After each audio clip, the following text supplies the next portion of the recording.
Mesdames, Mesdemoiselles, Messieurs, on est très heureux de vous retrouver du côté du stade de Marc Burdet pour vivre avec vous la rencontre de la 4e journée du championnat de 2e Ligue Intergroupe 1. La rencontre qui va mettre aux prises dans un derby genevois la formation de Colebossi à celle du CS italien. Des parcours un peu similaires pour les deux équipes avec une seule victoire pour 2 défaites. Côté de Colebossi, on avait débuté avec une victoire 3-0 du côté de Signal, puis ensuite des revers face à Azzurri et Amical Saint-Pré en déplacement. De son côté, le CS italien avait aussi débuté avec une victoire à Concordia par 1-0 avant de s'incliner face à Grand Saconel, néo-promu par 4-2 et Azzurri par 3-1. Voilà un petit peu la donne du problème du jour. Deux équipes en manque de confiance en tous les cas sur les 2 derniers rendez-vous.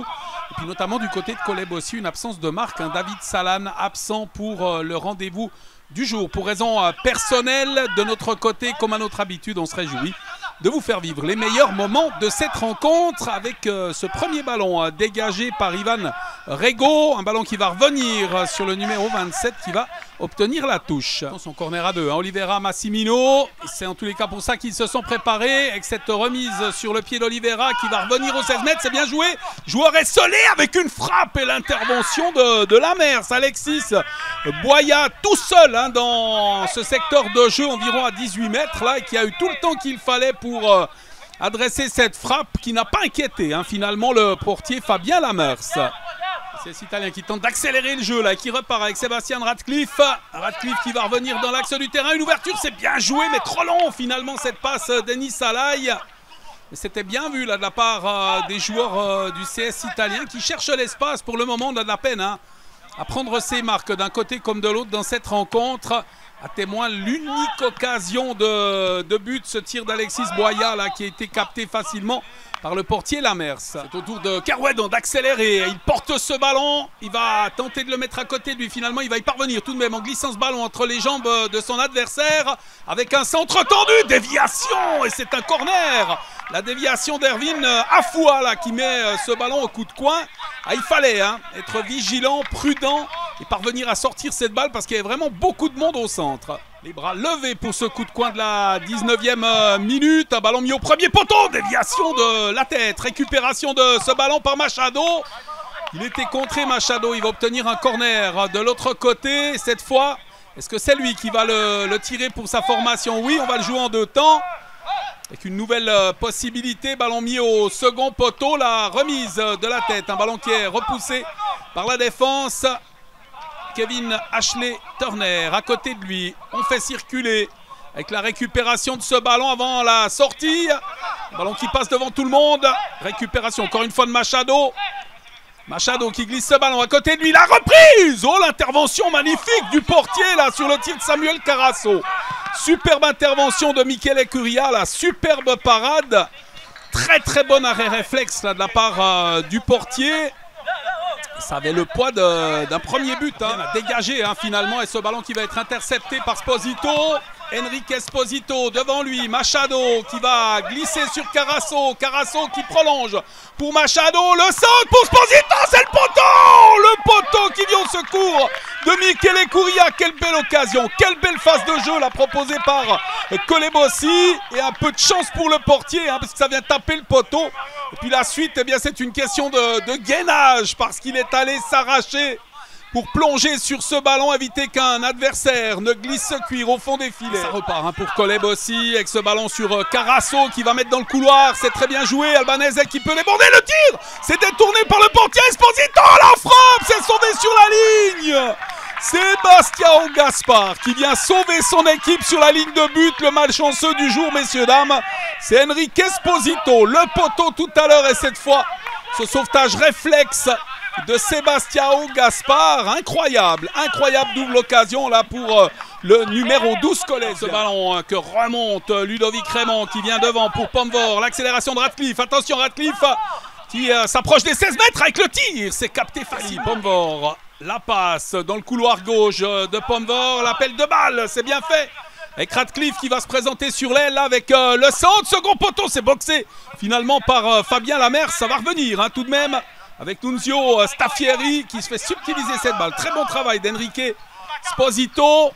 Esposito encore et toujours qui vient s'emparer de ce ballon. Pour le moment, c'est quand même un des animateurs de cette première période, le numéro 12 colésien.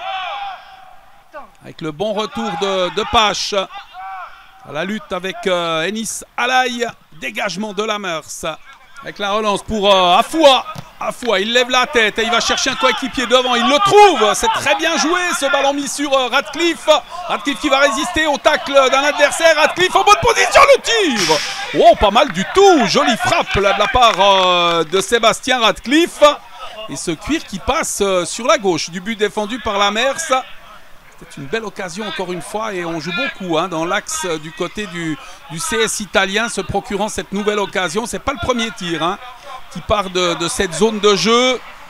Et la relance pour le capitaine. Propulser ce ballon vers l'avant si ça passe. Ça peut être extrêmement dangereux dans les arrêts de jeu de cette première mi-temps. Ballon sorti par l'intermédiaire de Diogo Ferreira d'Acunha. Et l'arbitre qui met un terme à cette première période sur cette marque de 0-0. Petit avantage au point. Mais vraiment au niveau des occasions les plus nettes qui sont colésiennes pour le moment. Ce qui est à constater aussi, c'est que le CS italien a très bien réagi à sa large défaite 4-2 face à l'équipe du Grand Saconnet, en proposant un très joli jeu depuis le début de cette partie. Match qui est équilibré et rencontre indécise.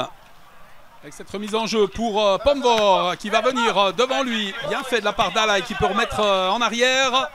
Le ballon contrôlé par les joueurs du CS italien avec la récupération et la frappe encore une fois. Il frappe dans toutes les positions, Alexis Boya. Qui vient frapper, trouver, il est passé, qu'est-ce qu'il faut dire, 1m50, 2 mètres sur la gauche du but de Lamers, mais c'était extrêmement bien fait, encore une fois, une belle prise de responsabilité là, de la part du numéro 7 du CS italien. Les balles arrêtées, ça reste une source de danger, bien évidemment, avec ce ballon mis au premier poteau qui est dégagé finalement par le capitaine Pomvor. Avec la relance aérienne de Carasso, déviation de ce ballon par Radcliffe, on met en avant, c'est bien fait, avec l'ouverture, c'est très bien vu sur Alaï.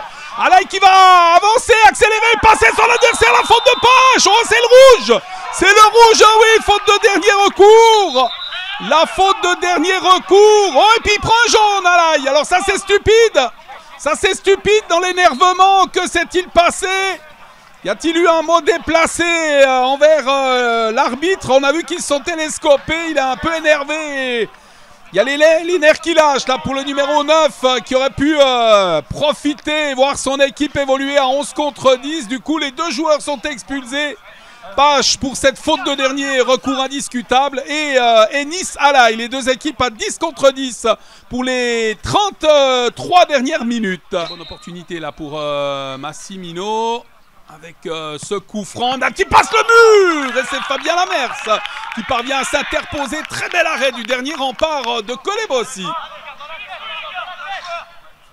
Et ce ballon récupéré par Machado. Machado avec l'intervention de la défense du CS italien. Oh là, la faute sur Sebastião Gaspar.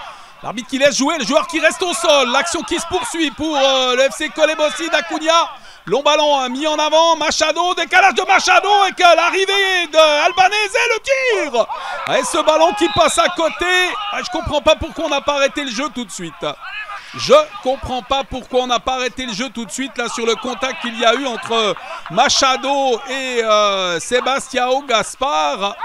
Ouais, action de but et occasion manquée par Maxime Albanese. Avec ce ballon qui a finalement été repoussé, contrôlé par les Bleus qui repartent à l'offensive. Massimino qui va mettre sur la droite à destination d'Olivera. Le tir! Oh, il est superbe ce but! Tir croisé, Olivera! Ouverture de la marque. C'est italien à 10 contre 10. Il y a un petit peu plus d'espace et on en profite du côté des visiteurs. 18e minute de cette deuxième mi-temps. Et quelle belle frappe de Carlos Guilherme Souza Oliveira, servi alors précisément par Evan Massimino. C'est 1-0 pour le CS italien face au FC Colebossi. On va pouvoir repartir côté colésien avec ce ballon mis sur le côté par Izquierdo. Ayete. La remontée de ce ballon par Ayete sur son aile gauche là qui va déborder le grand pont, c'est bien joué. La passe sur Albanese, un ballon qui est mal contrôlé par le défenseur et c'est but. Maxime Albanese qui remet les deux équipes à égalité sur un excellent travail. Alors signé Ayete là qui a débordé, qui a fait un grand pont sur son adversaire et à la réception de son centre, Maxime Albanese qui remet les deux équipes à égalité. Il reste 19 minutes à jouer dans cette partie et c'est la parité. Il va parvenir à s'emparer de ce ballon. La passe décalée. Lucas Sandereg intercepté maintenant par Pomver qui met en avant. Excellent cuir vers destination du portier qui sort. Et l'intervention de Lamers dans les pieds d'Esteban Canton. Oh là là. Et il y a eu un contact avec son adversaire. C'était extrêmement dangereux. Ça pouvait aussi se finir en carton rouge. Hein. Si l'intervention, le dégagement était manqué par le portier. On a failli peut-être terminé à 9. En tous les cas, il a évité le deuxième but du CS italien, le portier colésien. Le pressing opéré par Boukenoufa. Boukenoufa qui va parvenir à intercepter ce ballon, à s'en emparer devant Afoua. La passe à côté de lui d'Acuna, le centre, un ballon qui est repoussé par la défense avec une frappe de Boukenoufa et l'intervention finalement de Michele Curia. Pour s'emparer de ce ballon, on est à 2 minutes du terme du temps réglementaire de cette deuxième période. Et ce cuir contrôlé, ouais, le coup d'épaule autoritaire, le défenseur d'Acuna avec un ballon mis sur Boukenoufa. Le décalage de Boukenoufa, on fait bien tourner le ballon là côté colésien avec cette remise sur Turner qui va une nouvelle fois décaler flanc gauche. L'ouverture aux avant-postes, un ballon qui était destiné à Calvin Capt et qui est repoussé par les joueurs du CS italien. Ayete. Il est important Ayete lors de son entrée, il apporte cette vivacité avec Machado. Machado, Ayete, c'est très bien joué. Le crochet d'Ayete qui se remet sur son pied gauche de tir. Oh, s'en pose juste à côté. Quelle occasion. La balle du 2-1 au bout du pied de Ayete qui nous a fait un joli numéro encore une fois sur l'aile gauche là.